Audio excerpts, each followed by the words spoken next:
Welcome நேர்களே, இது Sharmila talkies. நான் உங்கள் டாக்டர் ஷர்மிளா. இந்தியா டுடே நடத்தக்கூடிய சி ஓட்டர் பயானியல் சர்வே உடைய போல் ரிசல்ட்ஸ் இன்னைக்கு வெளியில வந்திருக்கு. அஃப்கோர்ஸ் இந்த லோக்சபா 2024 எலெக்ஷன்ல எக்ஸிட் போல்ல எவ்வளோ பெரிய ஒரு கோல்மால் நடந்தது, எப்படியெல்லாம் மக்களை இன்ஃப்ளூயன்ஸ் பண்ண முயற்சி பண்ணாங்க, ஷேர் மார்க்கெட்டை எப்படியெல்லாம் இதை வச்சு மேனிப்புலேட் பண்ணாங்க, எப்படி பணம் சம்பாதிச்சாங்க, இதெல்லாம் நம்ம பார்த்தோம் தான். இருந்தாலும் இந்த சி ஓட்டர் சர்வே ஒரு முக்கியமான சர்வே. ஏன்னா ஒரு லார்ஜ் சாம்பிள் சைஸோட ரெகுலரா பயானியலா பிப்ரவரி மாசத்திலையும் இந்த ஆகஸ்ட் மாசத்திலையும் தொடர்ந்து வெளிவரக்கூடிய ஒரு சர்வே. ஸோ ஜூன் மாசத்துல எலெக்ஷன் நடந்திருக்கு. இந்த 100 நாள் மோடியுடைய 3.2 என்டிஏ 3.2 ஆட்சியில மக்களுடைய மூடு எப்படியெல்லாம் மாறி இருக்கு, இந்த 6 மாசத்துல என்னெல்லாம் நடந்திருக்கு அப்படிங்கிறத ஓரளவுக்கு மக்களுடைய மனநிலையும் நாட்டுடைய மூடு என்ன அப்படிங்கறத ரிஃப்ளெக்ட் பண்ணக்கூடிய ஒரு சர்வேயா இருக்கு.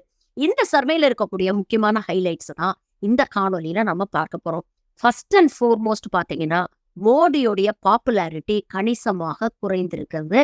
ராகுல் காந்தியோடைய பாப்புலாரிட்டி மடமடன்னு எகிரிட்டு இருக்கு அப்படிங்கிறது தான் ஃபர்ஸ்ட் அண்ட் ஃபோர்மோஸ்ட் தகவல் இந்த சர்வே மூலமா நமக்கு கிடைக்குது. அடுத்தது பாத்தீங்கன்னா, BJP is still party number 1. கடந்த நாடாளுமன்ற தேர்தலுக்கு முன்னால வந்த சர்வேல பாத்தீங்கன்னா, பிஜேபியோட ஓட் ஷேர் 36% இருந்தது. இப்போ அது 38, 2 பாயிண்ட் உயர்ந்திருக்கு. ஆனா கம்பேரிட்டிவ்லி காங்கிரஸ் உடைய ஓட் பர்சன்டேஜ் பாத்தீங்கன்னா, தேர்தலுக்கு முன்னால 19% இருந்தது. இன்னைக்கு இந்த 6 மாசத்துல 25% உயர்ந்திருக்கிறது அப்படிங்கிற ஒரு விஷயத்த சொல்லியிருக்கிறாங்க. அப்போ தொடர்ந்து ராகுல் காந்தி மட்டும் இல்ல, காங்கிரஸ் பார்ட்டிக்கான ஆதரவும் மெல்ல மெல்ல உயர்ந்துகிட்டு இருக்கு. இவ்வளவு நாள் காங்கிரஸ் பிக்சர்லயே இல்லாம இருந்தாங்க. எனக்கு கண்ணு கெட்டுற தூரத்துல எந்த எதிரிகளும் இல்லை அப்படின்னு கோலோச்சிக்கிட்டு இருந்த மோடிக்கு இப்போ காங்கிரஸ் களத்துல இருக்காங்க. தே ஆர் கெய்னிங் கிரவுண்ட் அப்படிங்கிற ஒரு விஷயம் ஒரு சின்ன அச்சுறுத்தலை ஏற்படுத்தும்.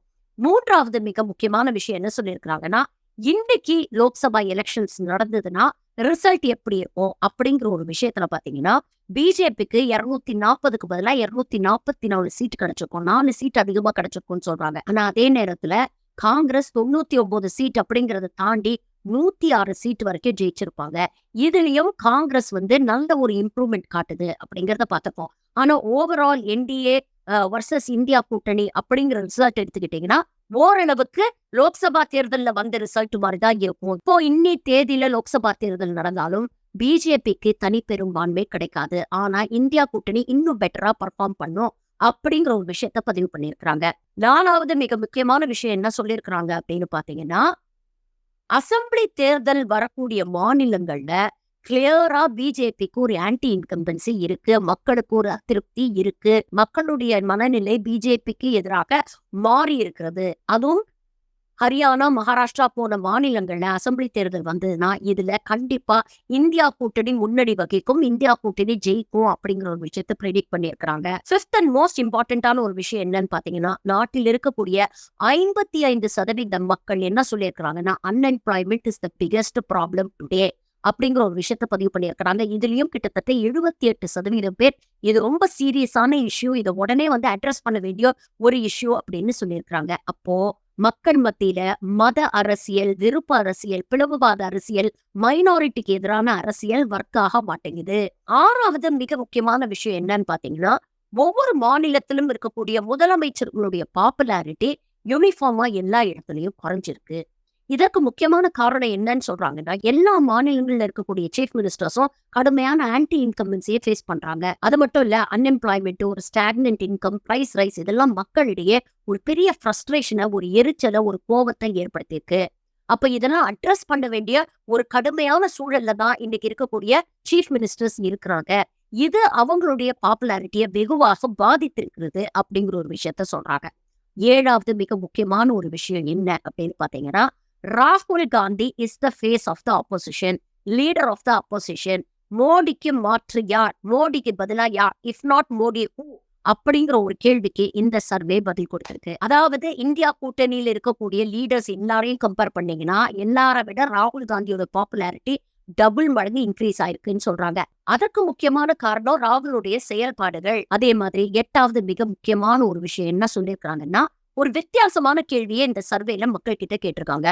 நாடு முழுக்க இந்த மாதிரி பேப்பர் லீக் நடக்குது, நீட்டா இருக்கட்டும், மத்த எக்ஸாம்ஸா இருக்கட்டும், இந்த மாதிரி பேப்பர் லீக் நடக்குது, இதற்கு யார் பொறுப்பேற்கணும் அப்படின்னு கேட்டபோது 28% பேர் இதற்கு ஒன்றிய அரசு தான் பொறுப்பேற்க வேண்டும் அப்படின்னு சொல்லியிருக்கிறாங்க. அதே மாதிரி இன்னொரு முக்கியமான கேள்வி, இந்த என்டிஏ ஆட்சி 5 ஆண்டுகள் நிலைக்குமா அப்படின்னு கேட்டதுக்கு கிட்டத்தட்ட 55% மக்கள் 5 ஆண்டு இந்த என்டிஏ கூட்டணி ஆட்சி நிலைக்கும், இந்த டேர்ம் அவங்க கம்ப்ளீட் பண்ணுவாங்க அப்படிங்கிற ஒரு விஷயத்த பதிவு பண்ணியிருக்கிறாங்க. சோ பொதுவாக ஓவரால் நீங்க பாத்தீங்கன்னா இந்த சர்வேல நாட்டுடைய மக்களுடைய மனநிலை எப்படி இருக்கு அப்படிங்கிறத ஓரளவுக்கு சரியா ப்ரெடிக்ட் பண்ணியிருக்கிறாங்க.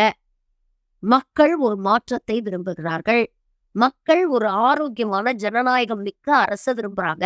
மக்கள் ஒரு ஸ்ட்ராங் அப்போசிஷனை விரும்புறாங்க. சர்வாதிகாரத்துக்கு மெல்ல மெல்ல நோ சொல்ல ஆரம்பிச்சிருக்கிறாங்க அப்படிங்கிற விஷயங்கள் நமக்கு தெரியுது.